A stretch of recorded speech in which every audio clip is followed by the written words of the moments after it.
రేపు paper, news, social media అన్నిట్లోనూ మన అమ్మాయి గురించి నానా రకాలుగా మాట్లాడతారు. నేను ఓ ఆడపిల్ల తండ్రిని. ఈరోజు మీ అమ్మాయి ఆత్మహత్యా ప్రయత్నమే చేసింది, కాపాడేశారు. ఈ విషయం అందరికీ తెలిస్తే నిజంగానే ఆత్మహత్య చేసుకుంటుంది. అప్పుడు ఎవ్వరం కాపాడలేము. అందుకే చెప్తున్నాను, మనం కాంప్రమైజ్ అయిపోదాం. ఇకపై ఈ ఎదవలు మన అమ్మాయి వైపు ఎప్పటికీ కన్నెత్తు కూడా చూడరు. అందుకు నేను గ్యారంటీ.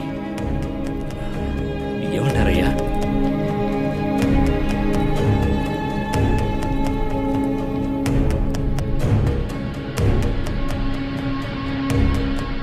అది చెప్పేవరా? అది చెప్పేవరా? చెల్లెమ్మా, ఇదిగో నా కళ్ళ ముందు ఆ యదవని సిగ్గొచ్చేలా చెప్పుతో కొట్టు. అప్పుడే వాడికి బుద్ధొస్తుంది, నా కోపం చల్లారుతుంది.